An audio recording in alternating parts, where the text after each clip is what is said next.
Welcome back, everyone. In the last video, we migrated over the context from categories into a reducer in Redux. In this video, I want to talk about one of the new patterns that emerges because we are now working in Redux, and where I want to focus our attention to is when we call our getCategories and documents method. Typically, when we worked with our usual flow of data, we put our transformation logic inside of our utility helper in Firebase. The reason why we did this is because whenever we made the fetch statement, we knew that chances are we probably want to extrapolate this data in a format that we'll use, which was the categories map.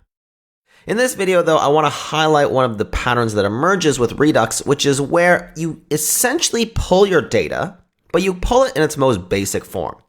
And what you do is you store that basic form of the data. So in this case, you pull just the docs as an array.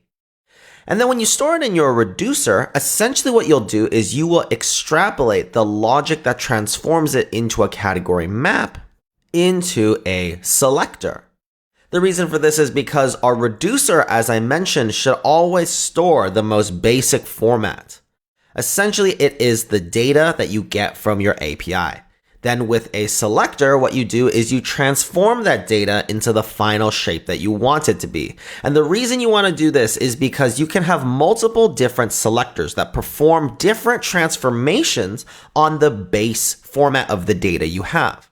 So imagine if we just had the array of the different collections. From here, maybe you want to select just one, or maybe you want to select multiple, or maybe you want to create a category map. Whatever option you want to pursue, by doing it this way, you're now able to extrapolate out this data into a much more targeted manner. Because now the selectors is where the logic lives, and the selector is that thing that transforms what the logic and base data you have into the final desired output. So this is a very important thing. Your selectors is where you do your transformation business logic. So what we're going to do is we're going to migrate our code over so that we follow this pattern. And the first thing that we need to do is we need to simplify the Firebase utils method that actually gave us our category map before. So here what I'm going to do is instead of generating the category map as we've done up until this point, I just want to comment this out for now so that we keep a reference to it. What I'm going to instead do is say, okay, instead I just want to return query snapshot.docs.map, because essentially we need to map out all of these documents in order for us to get the data. So what I'm going to say is doc snapshot should return doc snapshot.data like this. And now this get categories and documents will give us back the categories as an array. So before we start modifying any of our code, let's just make sure all of this is working. So inside of our shop component where we make this fetch, this is now a categories array. And before I dispatch anything, I want to console.log the categories array just to make sure that this method is now working. So let's go back here. And what happens is we refresh. We see, there we go. We get the array of our categories that we've got stored on Firebase. So now what we need to do is store this inside of our reducer, this new categories array. So what we'll do is we will tweak our category reducer in order for it to reflect accordingly. So here, what I'm going to do is instead of calling set categories map, I'm just going to say set categories. And then I need to update, of course, the actual reducer, but also the action. Because the action is now going to call set categories. And instead of passing a categories map, we're just going to pass a categories array. Now here you can be very explicit about this being categories array, like so. But either way, we're just updating this naming convention. And the name of the variable, the actual logic of the function, exact same. Nothing's changed.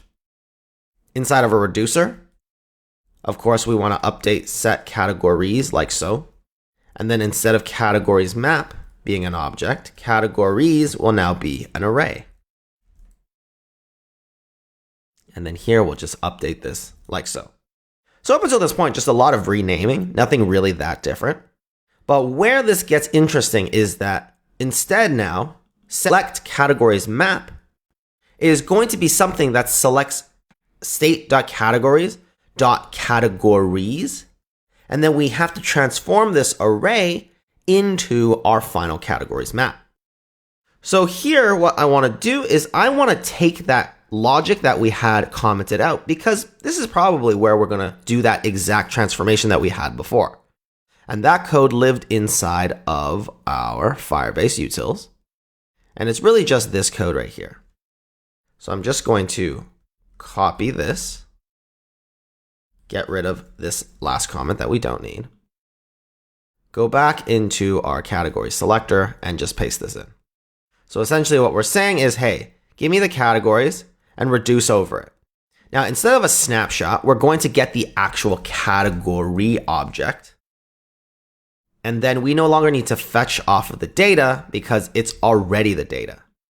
So we get the title, we get the items, we accumulate over, lowercase the title, set it to the items array. And now if we save this, what'll be interesting is that select categories map is something we're still using throughout the application. So this actually won't need to update wherever we're calling it, because now the selector still will work. Before it was just pulling off the value, now it's transforming the value.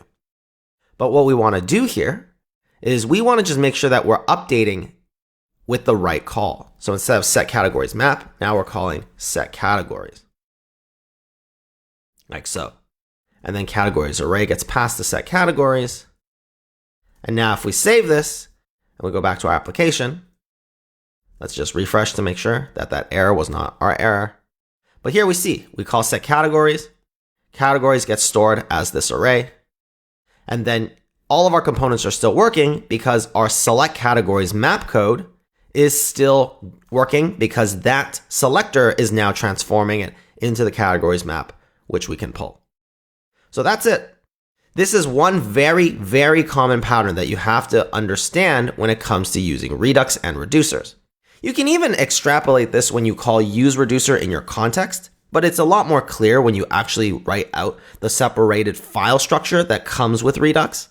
The selector file is where this reducer specific transformation business logic is going to live. So one of the things that you may be thinking about now is that, well, Yihua, if every time we call our selector, essentially what we're doing is we are rerunning this reduce function. Is it not going to be the case that every time we make different calls, we are actually going to be re-rendering this reduce, which may actually prove to be significantly less performant? Well, this is actually one of those trade-offs that we're going to talk about in the next video. There's a couple things that emerge from this pattern. The main thing I want you to realize, though, is the logic of the pattern and the clarity that it brings, as well as the separation of the business logic. Whether or not this format is a little bit less performant than the previous one is a different question. We're going down this path because we need to learn this pattern, and we have to learn about why there are indeed certain bottlenecks that come. So that's what we'll cover in the next video.